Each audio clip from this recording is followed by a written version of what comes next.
The galaxy is old, its empires are powerful, and its wars are endless. Humanity stands. These are the Empyrean Chronicles.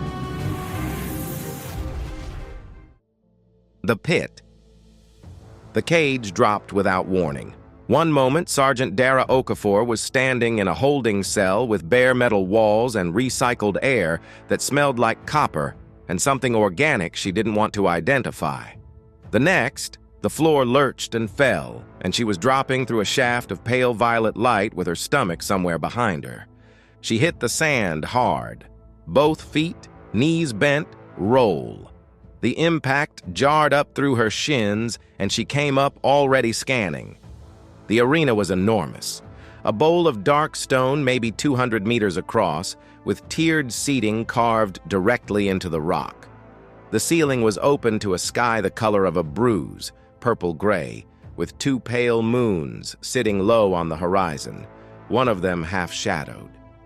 Torches burned along the upper rim despite the daylight. Whatever served as the local spectator tradition apparently included fire. The crowd was already present. Thousands of them.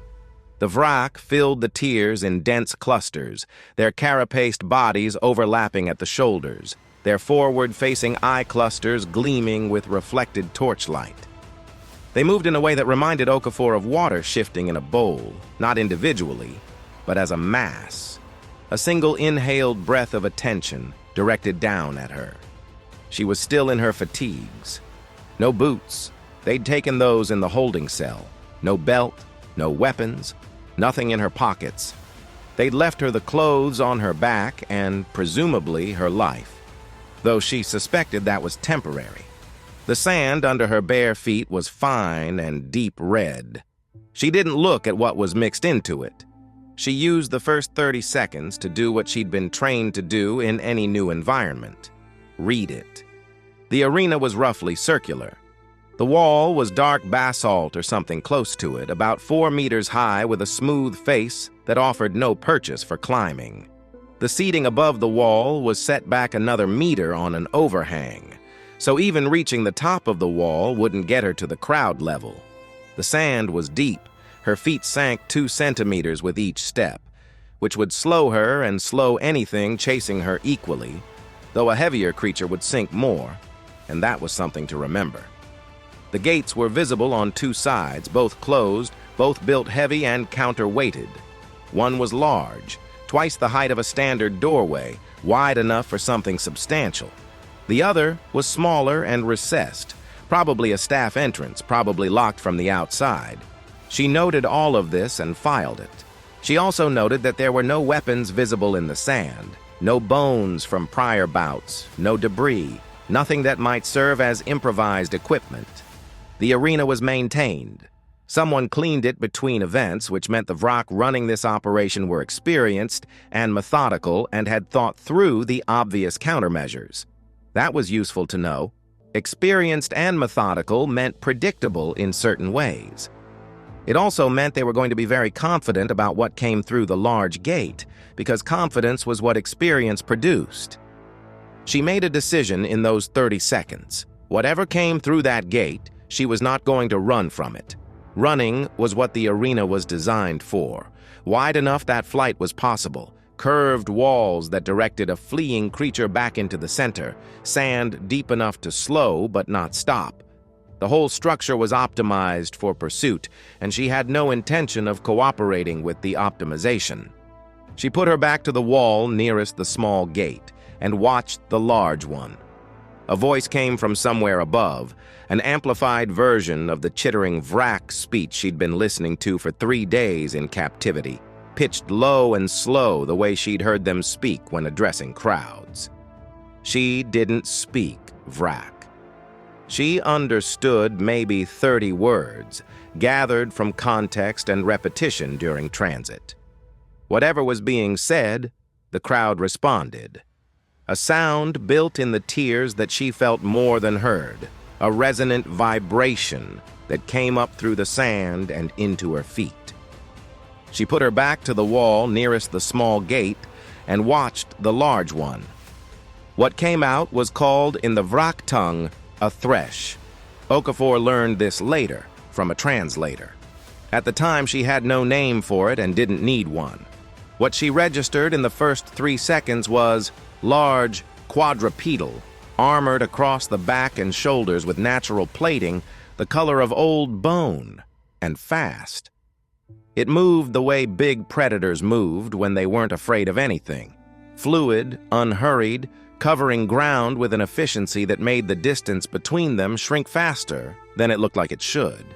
It had a head like a battering ram, wide, flat, with sensory pits along the jaw instead of obvious nostrils, and a mouth that opened sideways instead of vertically, showing 3 rows of teeth that interlocked when closed.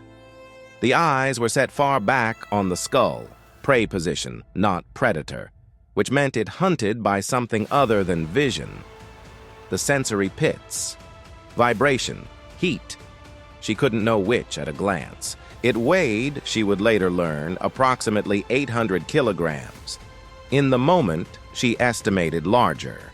The Thresh moved with the particular quality of very large things that were also very fast, a quality that the brain registered before the conscious mind could measure it, a threat assessment that bypassed language and went straight to the body. She'd felt it once before, face to face with an 1,800-kilogram bull elephant on a survey secondment in the northern preserves. The Thresh triggered the same response. The hindbrain wanted her moving immediately in any direction away from this. She breathed through it. Let the adrenaline settle into the body where it belonged, where it would be useful. Controlled the response, so the response served her instead of the other way around. This was the thing the arena and the Thresh and the Vrak running this whole operation didn't know about her, didn't know about humans in general. That the fear response was a tool, not a verdict. That the same chemical cascade that made prey animals run could be redirected. She moved left, not running, moving. There was a difference and it mattered. Running triggered pursuit responses in predators that operated on motion cues. Moving meant the Thresh couldn't get a clean stimulus lock, couldn't commit to a charge. She kept her steps even and her speed just below what would read as flight. The Thresh turned to track her. Its head swung on a thick neck, the sensory pits flaring. It had stopped its initial rush and was watching her. Processing. Up in the stands, the crowd shifted. That resonant vibration changed pitch. She noted it without understanding it. She was doing the same thing the Thresh was. Processing. The plating on its back and shoulders was thick enough to deflect a blade if she'd had one. Solid interlocking sections, no visible gaps at rest, the natural equivalent of articulated plate armor. The underbelly was different, not exposed exactly, but the plating thinned there and the gaps between sections were visible when it moved. Articulation points, the same logic as armor design everywhere, and everywhere had the same answer. If it needs to move, it needs gaps, and gaps are openings. Getting to the underbelly meant getting under 800 kilograms of armored predator. She filed that and kept moving. The legs were heavily muscled, but the knee joints were designed for forward articulation only. She could see that in the way it tracked her, the joints bending in one plane. Lateral force to those joints would be damaging. But she weighed 63 kilograms. She couldn't generate enough lateral force to matter against those joints without something to brace against. The wall. She angled her movement toward the near wall, not directly. She didn't want the Thresh to read it as a decision and charge before she was positioned, but incrementally, the way she'd been taught to move on patrol when you wanted to change direction without announcing it. She was about 15 meters from the wall when the Thresh charged. It wasn't the tentative charge of something testing. It was committed, full acceleration, and it came at her with its head lowered and those interlocking teeth already spread. The ground vibration reached her before the sound of it, a deep percussion through the sand. 800 kilograms moving at full sprint, covered ground faster than anything that size had a right to. She went directly toward it. This was the part that broke the crowd's cadence. She heard the change above her, something almost like silence cutting through the ambient noise of thousands of bodies as she closed the distance instead of fleeing it. The Thresh's charge was calibrated for a fleeing target. Its angle of attack, the tuck of its head, the placement of its feet, all of it assumed she would be moving away and it would intercept. She cut right at the last second. Not a leap, not a dramatic dive, a sharp lateral step, close enough that its shoulder plating scraped her left arm as it went by. She felt the plating open the skin of her forearm through the fabric. She ignored it.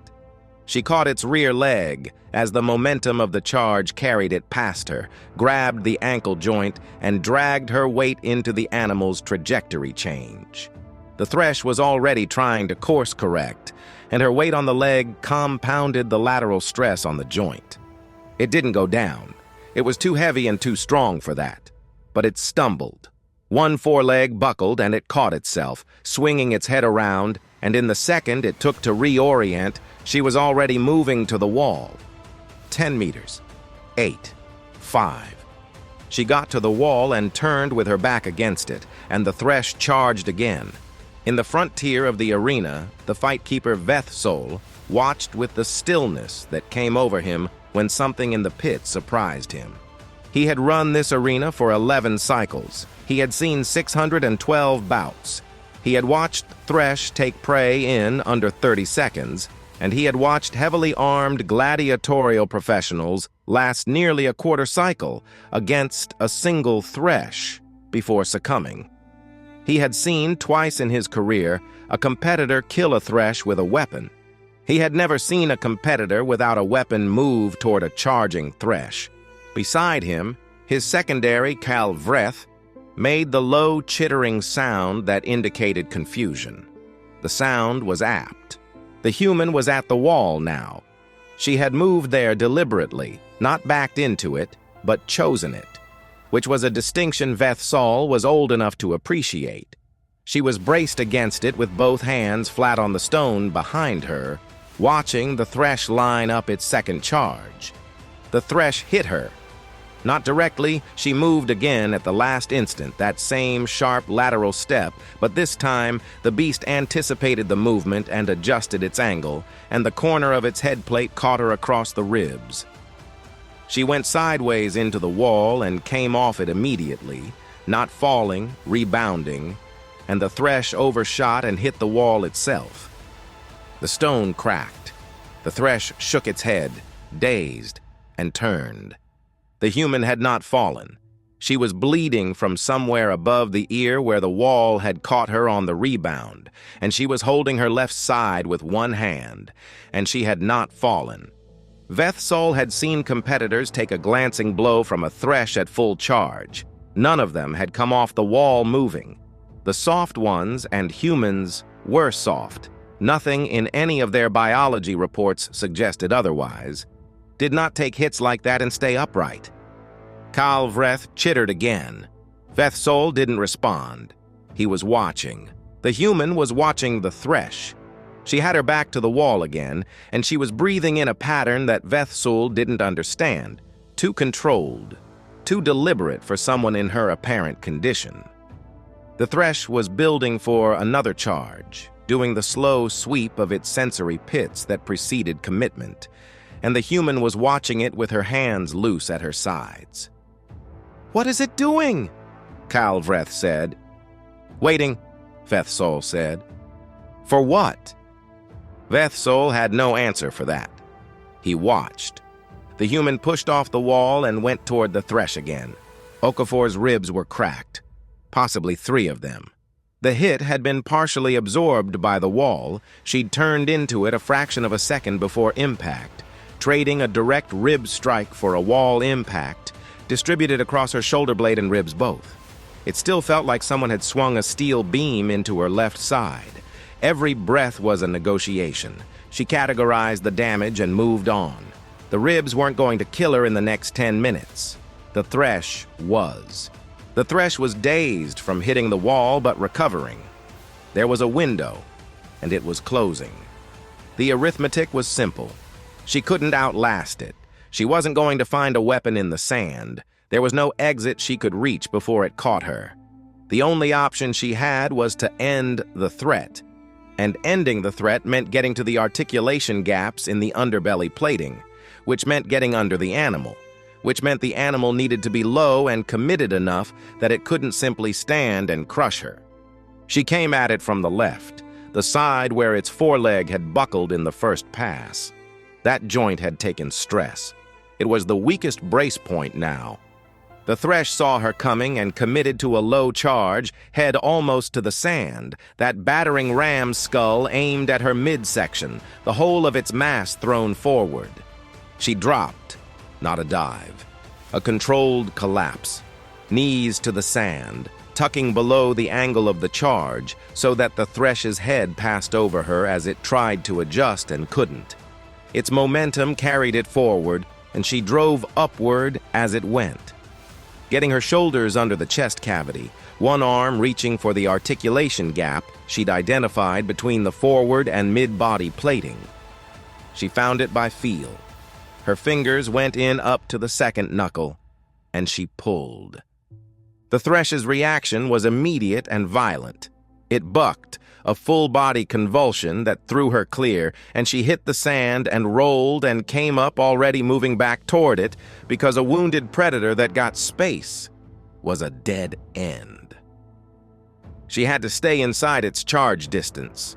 The Thresh was circling. It was bleeding from the gap she'd opened, not badly, not enough, and its behavior had shifted. No more committed charges. It was circling and watching her with those deep-set eyes, the sensory pits working continuously. It had learned. She'd expected that. The question was whether she could make its adaptation work against her or against it. She went down to one knee. Not because she needed to, she was tired and hurting but still functional, but because it changed her profile. Smaller, lower, different heat signature, different vibration pattern. The Thresh's sensory system was calibrated for the prey it normally encountered. She was trying to make herself read as something it hadn't seen before. It was already something it hadn't seen before. She was working with that.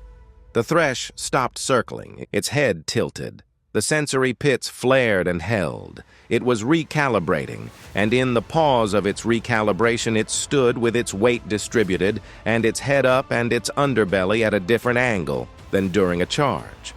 Higher, more accessible. She crossed the distance in a straight sprint, which was the last behavior a prey animal exhibited, and the Thresh's hesitation at the motion pattern gave her a half-second that she used entirely. She hit its front leg at the knee, not trying to buckle it this time, using it as a step, got her foot up onto the plating at the chest, and drove her hand into the articulation gap below the jaw, while her other hand found the gap at the lower chest and locked in. She held on. The Thresh went berserk. It thrashed, it reared, it slammed itself sideways into the arena floor, and she went with it, keeping her hands in the gaps, tucking her body against the underside of the animal, where it couldn't get leverage to throw her cleanly. The plating edges cut into her hands. She felt the cracked ribs grind with every impact, and she breathed through it and held. The Thresh tried rolling. It got a foreleg under itself and drove sideways, its full weight coming down toward her, and she shifted her body along its underside to avoid the crush, one hand losing its gap and scrabbling for purchase against the smooth inner surface of the plating until her fingers found a different gap 3 centimeters forward and locked in again. It tried shaking, a full-body oscillation that started at the head and rolled backward, the animal's spine flexing in a wave designed to dislodge whatever was attached to it. She rode the motion, let the wave carry her, and moved with it instead of against it, keeping the contact, keeping the pressure. It tried stopping. Dead still, all 4 legs braced. Nothing moving. The way a horse sometimes planted itself when it didn't know what else to do. She used the stillness to work her fingers deeper into the gap at the lower chest, into the soft tissue beneath the plating, the connective structure that the gaps existed to protect. The Thresh changed its sound. It had been making a low, continuous percussion of effort, breath, and impact, and the grinding of its own plating as it moved. Now it made something else entirely. It screamed. She had not known they could scream. The sound was enormous, a frequency that hit her chest like a physical thing and washed over the arena and up into the stands. She pulled. The arena went quiet in stages. First the front tiers, then rippling outward, until the only sounds were the torches along the upper rim and the low settling sound of the Thresh hitting the sand for the last time. Okafor stood up. The process of standing took longer than it should have. Her left side was a single continuous complaint, and her hands were bleeding from the plating edges, and her head was still seeping from where it had caught the wall. She stood anyway, because the alternative communicated things she didn't want to communicate. She was in the center of the arena. The red sand was darker around the Thresh. Above her, thousands of Vrak bodies in the tiers, and none of them moving. She looked up and found the section where the lighting was directed, where the treatment of the seating and the sight lines suggested importance. The section where whoever had decided to put her in this pit was most likely sitting. She looked at that section for a long moment. Then she walked to the wall and sat down with her back against it, because standing was a message, and sitting down was a different one, and she'd delivered the first message, and now she needed to conserve energy. In the front tier, Vethsol sat without moving for a period of time that he did not measure. Kalvreth said nothing. The crowd said nothing. The torches burned. Vethsol had spent 11 cycles in this work. He had developed, through those cycles, an ability to read about the way a builder read structure, the load-bearing points, the stresses, the moment when the outcome became inevitable. He could identify that moment in most bouts within the first 30 seconds. He had been wrong perhaps a dozen times in 612 bouts. He had been wrong today, completely wrong. Wrong about the outcome, wrong about the timeline, wrong about the method. He kept returning to the moment the human had moved toward the charging Thresh. He had seen many things in that arena, and he had never seen that. Prey moved away from the Thresh. That was categorical. Across every species they had introduced, across every bout he had ever witnessed. The Thresh was a pursuit predator, and pursuit predators triggered flight responses. It was not a behavior any competitor chose. It was a behavior that the body chose on behalf of the competitor. The human's body had chosen differently. Or rather, and this was the thought that wouldn't settle, the human had made the choice before her body could make it for her. He had watched the moment carefully on review. There had been no hesitation. The human had seen the charge coming and had simply moved toward it, as though flight was not a category of response she had access to. He did not know what to do with that information. Finally, Kalvreth spoke. He said in Vrak that the records would need to be updated. The category assignment for humans was incorrect. The expected yield calculation was incorrect. Several things were apparently incorrect. Vethsol said that was true. Kalvreth said that the question now was what to do with her. Vethsol said that was also true, and that the answer was above his authority to determine, and that he was going to contact Soth Karath immediately, and that in the meantime, the human was to receive medical attention, adequate food, and a better cell. Kalvreth asked why the better cell. Vethsol looked at him. "Because I am not certain," he said slowly, "that she could not do that again tomorrow, and I would like her to be in a condition where she does not feel it is necessary." Kalvreth looked down at the arena floor, at the shape in the red sand, at the human sitting against the wall with her eyes closed, and her hands resting loose on her knees. He did not argue. They brought her to the new cell. Better lit, sleeping platform, clean water, the cloth, and the medicinal container. Someone had also added a sealed food package that she opened carefully and found to be, against all expectation, calibrated for human biology. They'd had time to prepare it. They'd known she was coming before she had. She filed that. She cleaned the head wound. The ribs she bound with strips from the lower hem of her fatigues, a compression wrap that wouldn't repair anything but would reduce the movement of the broken bones. The hand laceration she cleaned and wrapped. The arm scrape she left, shallow, already clotting. She ate all of the food. She drank all of the water. Then she lay back on the sleeping platform and stared at the dark stone ceiling and ran through everything she knew. She'd been captured 6 days ago during a survey transit, her shuttle intercepted by a Vrak patrol vessel in a region that was technically unclaimed. No distress signal had been sent before jamming. The UEF would know she was missing, but not where. Standard recovery protocol for a missing survey asset was a 72-hour search of the last known route, then escalation to command for a broader operation. She was past 72 hours. They were escalating. What that meant for the Vrak depended entirely on whether the Vrak knew what escalation looked like from the UEF side. Based on what she'd read of Soth Karath's later posture, they were beginning to develop an opinion on the subject. She thought about the food package. Someone had calibrated it for human biology. That meant they had biological data on humans, which meant contact, prior contact, study, acquisition of information through channels she hadn't been aware of. The Vrak knew more about humans than they'd let on. They just hadn't known the right things. Knowing the caloric requirements and nutrient ratios of a species was a different kind of knowledge than knowing what that species did when you put it in a pit with an 800-kilogram predator. Both were intelligence. One of them apparently had been insufficient. She filed that too and went to sleep. On the second day, a Vrak came to the cell who moved differently than the guards. Less physical readiness, more deliberate thought.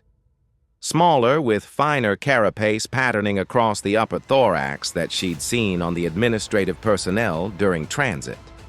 This one sat outside the cell barrier and produced a small translation device.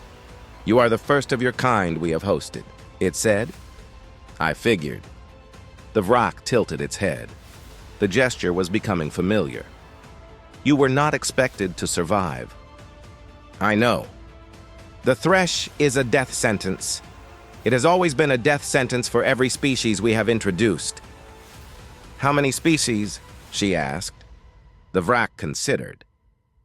41. She nodded and didn't say anything. "You do not seem surprised," the Vrak said. "I'm not." "You knew you could kill it." "I knew I had a chance," she said. "That's different." The Vrak was quiet for a moment. When it spoke again, there was something in the cadence, a careful quality, like something being weighed before it was committed to air. "What are you?" It wasn't a species question. She could hear that.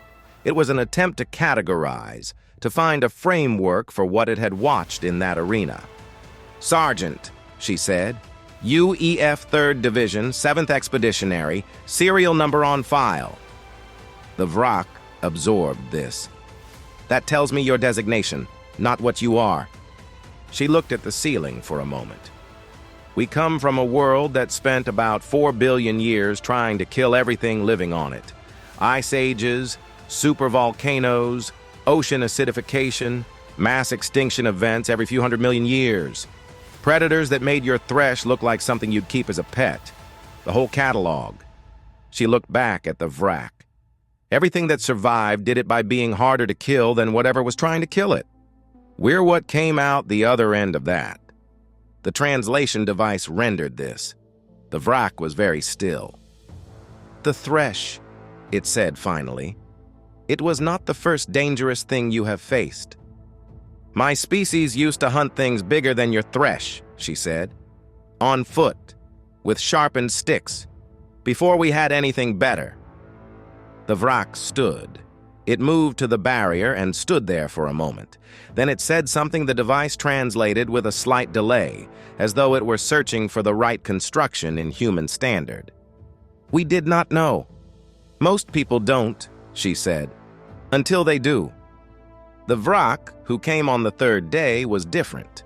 Larger, with plating that carried the marks of age and some older damage along the left shoulder, healed, but visible. It wore layered coloring across its thorax that read as ceremonial. It came with 4 guards, but gestured them back before approaching the barrier, and when it spoke, it used a speaker system built into the corridor itself, which produced a cleaner translation than the handheld unit. I am Soth-Karath, it said. I administer this facility and several others across this system. I have reviewed the recording of your bout 3 times. She waited. I want to make you an offer. I'm listening. There are competitors in this system who have survived multiple bouts. They receive compensation, comfortable quarters, adequate food, medical care, and a degree of freedom within this facility that standard prisoners do not. They are well regarded. Soth-Karath paused. We would place you in this category. You would fight again, but on terms you could negotiate in advance. You would not be sent in unarmed. And if I say no, you remain a prisoner under standard conditions. You would not be returned to the pit. You have demonstrated that the pit is not an appropriate tool for your situation. But standard conditions are not comfortable. She thought about it. What happened to the other 41 species? Most did not survive their first bout. Some survived several before the outcome changed. A few were released after sufficient time. One was ransomed by its government. Any of them take your offer? Several. How did that work out for them? A pause. Variably. She nodded slowly. Outside the cell, the 4 guards were standing in the corridor with the stillness of trained security personnel. Not relaxed, not tense, just present. Here's a counteroffer, she said. Contact the UEF. I'll give you the frequency and the authentication codes. Tell them where I am and that I'm alive, and let them negotiate my release. That's the standard protocol. And if we do not wish to make contact with the UEF? She held Soth-Karath's gaze. Then I'd like to know why. The large Vrak shifted its weight. Your government has a reputation, it said finally, for responses to prisoner situations that are not proportionate. We call it proportionate, she said. We just define the proportion differently. Soth-Karath was still, studying her with the same reading quality she'd noticed from the administrative Vrak, looking for something. If we contact your government, it said, what happens? They send someone to negotiate. And if negotiation fails, she was quiet for a moment, then they send someone else, and that someone else doesn't negotiate. The corridor was very still. Soth-Karath stood at the barrier and she could see it doing the arithmetic, the same way she'd done it in the arena. Every variable, every angle, every outcome, and its cost. We will consider it, Soth-Karath said. That's all I'm asking. It turned to go. At the edge of the corridor light, it stopped without turning back. The record for this arena, it said, is a competitor who killed 2 Thresh in a single bout. That record has stood for 61 cycles. She said nothing. You killed one, Soth-Karath said. Barehanded, in 4 minutes and 9 seconds. A pause. I am told your species has many individuals like you. More than you want to count, she said. Soth-Karath left. The guards followed. The corridor returned to its baseline hum of recycled air and distant machinery. She sat back on the sleeping platform and thought about the Thresh, about the way it had moved in those last seconds, about the gap in the plating and the feel of the connective tissue and the sound it had made. She felt nothing particular about any of it except a low, enduring tiredness that she recognized as the cost of staying alive under difficult conditions. She'd paid it before. Outside the cell, somewhere in the levels above her, a decision was being made. She understood the shape of it without being present for it. The Vrak had built their understanding of humanity from whatever sensor data and second-hand intelligence they'd gathered. Biology reports that said soft tissue, limited natural weapons, moderate endurance, no armor.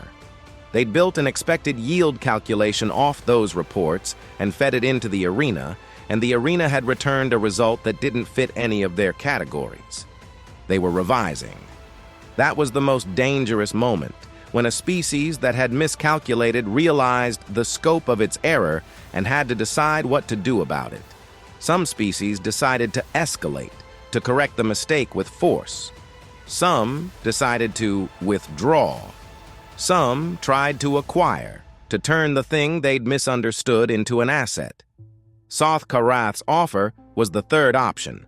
It was also, she thought, the most telling. A species that defaulted to escalation after a miscalculation didn't make offers. A species that defaulted to withdrawal didn't come back 3 days in a row. Soth Karath had come back, and Soth Karath had offered, and underneath the offer was the same question the administrative Vrak had asked on day 2, just dressed differently. "What are you?" The UEF would be coming. She didn't know how long it would take, didn't know what form it would take, but she knew the machinery of it, the escalation tree, the command decisions, the assets that got redirected when a survey sergeant went missing in Vrak-adjacent space. She knew what a recovery operation looked like from inside the UEF, and she knew what it looked like from the outside.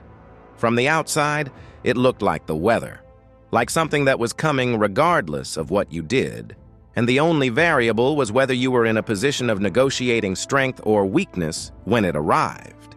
She wanted to be in a position of negotiating strength, or failing that, to make the Vrak want her to be. She closed her eyes and ran the second option to its conclusion. If Soth Karath decided against contact, the UEF would eventually locate this facility through other means: signals intelligence, informants, the wide net search protocols that activated at escalation level. When they located it, they would come in with leverage, and the question of what leverage meant depended entirely on what the Vrak had done with their prisoner in the interim. A prisoner in good condition, in a facility that had made reasonable accommodations and not compounded the initial capture with further harm, was a prisoner that could be used to negotiate a resolution that didn't cost anyone very much. A prisoner in bad condition, or a prisoner who'd been put in an arena and nearly killed, was a different kind of accounting. The Vrak were smart enough to understand this. Soth Karath was smart enough to understand it. The upgraded cell and the medical supplies and the food calibrated for human biology were evidence that the understanding was already in progress. She opened her eyes. She was going home. She didn't know when and she didn't know the route, but the direction was fixed. What she'd done in the arena had made it more likely, not less, had shifted the Vrak's calculation from what do we do with a soft species prisoner to what do we do with something we don't fully understand. And that second question had a much better answer from her perspective. The torches in the arena had burned all day and into the evening, and she'd been able to see them from the angle of light that came through the ceiling of her old cell. Down here, she had no windows, but she could feel the cycle of the facility around her. The shift changes, the change in ambient vibration that came with different power loads at different hours.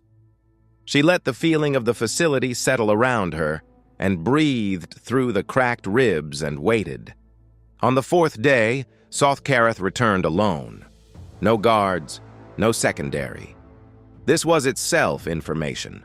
Either Soth Karath had decided she posed no threat worth guarding against, or it had decided to present itself without the implicit threat language that guards communicated. Either way, it was a deliberate choice, and deliberate choices meant something was being negotiated, even if nothing had been said yet. It stood at the barrier and looked at her for a long moment before speaking. "We have sent the contact," it said. "The frequency you provided, the authentication codes. We have informed your government of your location and condition." She said, "Thank you." Soth Karath tilted its head the way the smaller Vrak had, the gesture of something being considered. "You are not relieved. I expected relief." "I'm relieved," she said. "I'm also paying attention to what happens next, which tends to look similar from the outside." "What happens next," Soth Karath said, "is that your government will contact us. We have already received an acknowledgement signal." A pause. "It was faster than we anticipated." "They were already looking," she said. "Yes." Soth Karath shifted its weight. The ceremonial layering across its thorax moved with the motion. The acknowledgement contained a message. "For you." She straightened slightly. "What did it say?" "3 words," Soth Karath said. "In human standard. I will render them as accurately as I can." The speaker system was quiet for a moment, then, "We see you." She felt something shift in her chest that had nothing to do with the cracked ribs. Those 3 words were UEF Recovery Protocol Confirmation, spoken to a missing asset to indicate that the recovery operation was active, that the asset was located, that the rest was a matter of time and process. They meant, "You're not lost. You're found. Hold your position and let the machinery run." She'd heard them once before, 2 years ago, after 71 hours trapped in a collapsed tunnel system on a survey gone wrong. Different situation, different world, same feeling, the particular loosening of something that had been held tight since the moment things went bad. The body locked things down when it needed to function under pressure. It only released them when pressure was over. Hearing those words told the body that the pressure, at least the worst of it, was over. "3 words," she said. "Yes. That's enough." Soth Karath watched her for a moment with something she was starting to read as close to respect, though she was careful not to be confident about reading alien expressions. "You have a question," it said. "I can see it." She did. She'd been holding it since the first day, since she'd stood in the arena and looked at the red sand and understood what she was in. "The 41 species," she said. "The ones who didn't come out of the pit. Did any of them fight the way I did? Did any of them try?" Soth Karath was quiet for a long time. "Some fought well," it said. "Some showed remarkable endurance or strength. Several surprised us with the methods they chose." The speaker system hummed, but none of them moved toward the Thresh. She nodded slowly. "Is that significant?" Soth Karath asked. She thought about how to explain it. About the 4 billion years and the ice and the predators and the sharpened sticks. About the particular calculus that a species developed when it had been prey and become something else. And what that becoming looked like from the inside, not courage exactly, not recklessness, but the deeply encoded understanding that the only way through the thing trying to kill you was through the thing trying to kill you. "On my world," she said, "there's an old saying, might be the oldest thing we still carry. It goes, 'The obstacle is the path.'" She paused. "It means the problem in front of you isn't something to go around. It's the way forward." The speaker system was quiet. "Your Thresh was the problem in front of me," she said. "So I went through it." Soth Karath stood at the barrier for another moment. Then it made a sound that didn't come through the translator, something low and complex from somewhere in its thorax. She didn't know what it meant. Whatever it was, Soth Karath didn't explain it. It turned and walked back down the corridor, and the sound of its footsteps faded into the baseline hum of the facility, and she was alone again. She sat back on the sleeping platform.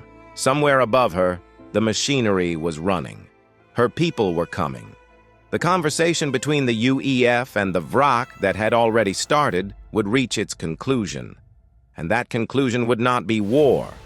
The Vrak were too careful for that, too measured, too aware now of the cost of miscalculation.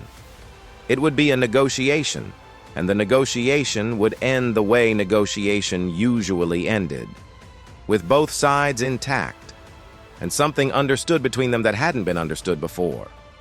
She looked at her wrapped hands and thought about the Thresh, and thought about 41 species, and thought about what it meant that she was the first of hers to be put in that pit, and the last, she suspected. Whatever the Vrak were going to do with humans going forward, the pit was not going to be part of the calculation. She'd seen to that. She closed her eyes. The obstacle, she thought, was the path. It always had been. That was the thing about 4 billion years. It didn't produce a species that knew how to avoid obstacles. It produced a species that had forgotten how to conceive of them as avoidable. The ice came and you moved south or you died. The predator came and you stood your ground with whatever was in your hand or you were food. The ceiling collapsed and you dug, or you suffocated in the dark.